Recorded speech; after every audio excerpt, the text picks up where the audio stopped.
দেখতে দেখতে জীবন থেকে আরও একটি বছর চলে গেল। তো বছরের এই প্রথম দিনটিতে কি কি করলাম সবই থাকছে আজকে। আসসালামু আলাইকুম, আমি খাদিজা আক্তার শাওন বলছি ঢাকা থেকে। আশা করি যে যেখানে আছেন আলহামদুলিল্লাহ সবাই ভালো আছেন এবং সুস্থ আছেন। আলহামদুলিল্লাহ আপনাদের দয়ায় আমরাও ভালো আছি এবং সুস্থ আছি। আর আজকের ব্লগটি কিন্তু গতকালকের, কারণ আমি যেহেতু একদমই ঘুম থেকে উঠি দেরি করে, তো ঘুম থেকে উঠতে উঠতে আমার 1টা বেজে গিয়েছিল। তো সকালে থেকে তো আর শুরু করতে একদমই পারি নাই। তো দুপুরে শর্টকাট রান্না করা ছিল এবং রান্না কিছু একটা করেছি, সব মিলিয়ে ঝিলিয়ে খাওয়া দাওয়া হয়েছে। তো সকালে নাস্তা করার পর আর যেহেতু দুপুরে একটা টাইম থাকে না, তারপরে খেতে খেতে আছরের আজান দিয়ে দেয়, একটু রেস্ট নিতে নিতে মাগরিবের আজান দিয়ে দেয়। তো আর কি করার, দিন এত ছোট। আমি জানি না আমার কাছে এমন হয় কি না, নাকি আপনাদের কাছেও লাগে দিনটি ছোট। তো এই যে গতকালকে যেমন 2টা কেক বানিয়েছিলাম, একটা হচ্ছে আমার 20K পেজের উপলক্ষে আর একটা হচ্ছে হ্যাপি নিউ ইয়ার উপলক্ষে। তো এগুলো তো উপলক্ষ করে আর বানানো হয়নি, বানানো হয়েছে যে যারা খাবে আর বাসায় আমরাও খাবো সেই সাথে। এই তো এইগুলো গুছগাছ করে আসছি, কারণ হচ্ছে ফ্রিজে রাখছিলাম, ফ্রিজে রাখার পর শুধু এইদিকে লাগে সেই দিকে লাগে, তো ভাবলাম কেটে একবারে বক্স করে রাখি, তাহলে আর এদিক সেদিক ছড়াবে ছিটাবে না, সব কিছুই রাখা যাবে ঠিকঠাক মতো। তো এগুলো গুছিয়ে তারপর রান্নাঘরে আসলাম। রান্নাঘরে যেহেতু আদা রসুন ব্লান্ডার করা ছিল না, ভাবলাম একটু আদা রসুন ব্লান্ডার করবো। তো আদা রসুন ব্লান্ডার করতে গিয়ে ভাবলাম যে আরও কিছু করে ফেলি। তো ওই সময় আজকে কি করেছি, আমি কিন্তু পেঁয়াজ বাদাম সবসময় ব্লান্ডার করে রেখে দেই, কেন হুটহাট লাগে আমার। তো প্রথমে জিরা ফাঁকি করলাম, তারপর কিছু পেঁয়াজ এবং বাদাম একসাথে ব্লান্ডার করে নিলাম। আজকে সব কিছু ফ্রেশ টাটকা রান্না করব। যদি টাটকা টাটকা সব কিছু করে রান্না করা যায় তাহলে এর টেস্টটাই কিন্তু অন্য রকমের আসে। তো আমি এদিকে চাল ভিজিয়ে, চালটা ভিজিয়ে রেখেছি, ধুয়ে তারপর মুরগিগুলো ধুয়ে রেখেছি, ধুয়ে পানি ঝরতে দিয়ে দিয়েছি। অপর পাশে অনেকগুলো পেঁয়াজ নিয়েছি, এখানে প্রায় 1 কাপের মতো পেঁয়াজ আছে, সবগুলো পেঁয়াজ আমি বেরেস্তা করে নিব।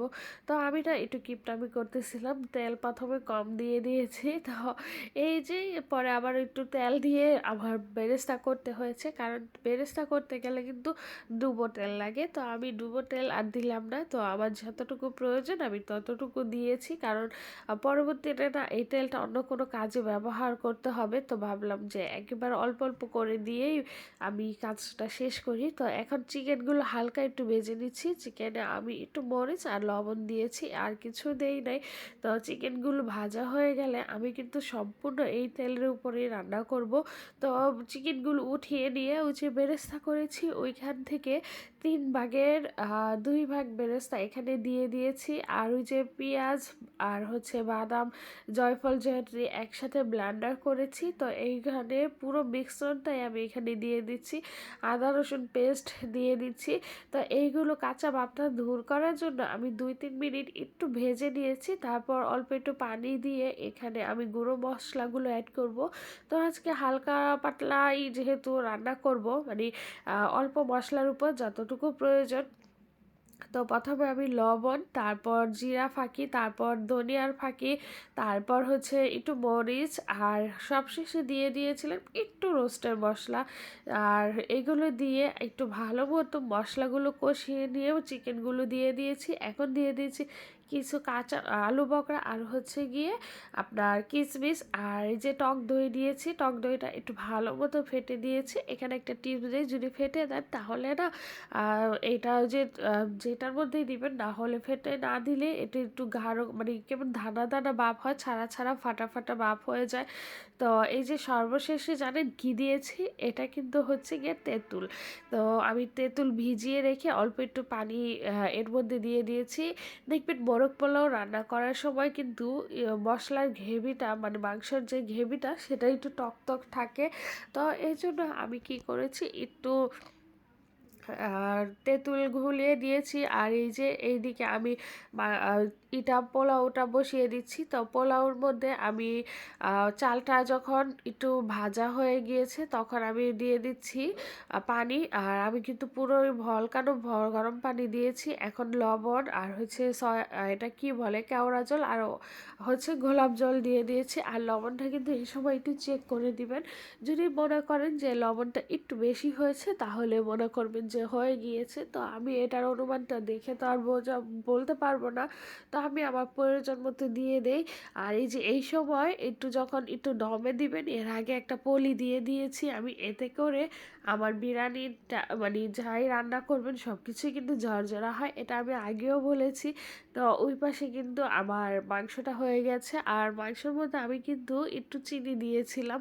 আর এই যে বাকি যে মুরগিটা ছিল এগুলো যেহেতু আমার ঘরে ফ্রাই খাওয়া হয় বেশি, তো এগুলো আমি মশলা মেখে ডিপ ফ্রিজে রেখে দিব, যখন বাচ্চারা খেতে চায় তখন ওদেরকে নামিয়ে দিব। আর ওই যে দেখেন কত থালাবাটি জমে গিয়েছে, আবার এগুলো ধুয়ে দিব। আবার না রান্না করতে তো যাই এমন তেমন, কিন্তু থালাবাটি ধুইতে গেলেই না একদম অলস হয়ে যায় আমি। আর এই দেখেন কত সুন্দর ঝরঝরা হয়েছে আমার পোলাওটা। আর পোলাওর মধ্যে কিন্তু আমি আলু বকরা কিশমিশ দিয়েছি। এখন অর্ধেক পরিমাণ পোলাও উঠিয়ে নিয়ে চিকেনগুলো বিছিয়ে অল্প একটু ঝোল দিয়েছি, আর বেশিরভাগ ঝোল কিন্তু আমি উপরে দিয়ে দিব, আপনারা দেখেই বুঝতে পারবেন। আর আমার আজকের মোরগ পোলাওটা এত সুন্দর হয়েছে আর খেতেও কিন্তু ভীষণ মজা হয়েছে। তো যাই হোক, এইদিকে যে মশলার যে গ্রেভিটা আছে সেইগুলো দিয়ে বাকি যে ওই যে পেঁয়াজের বেরেস্তা রেখেছিলাম, পেঁয়াজের বেরেস্তাটা দিয়ে উপরে ঢাকনা দিয়ে ঢেকে 5 মিনিটের মতো দমে রেখে দিব। আর অপর পাশে কিন্তু আমার ডিম হয়ে গেছে। বাস এখন খেতে খেতে বিদায় নিচ্ছি।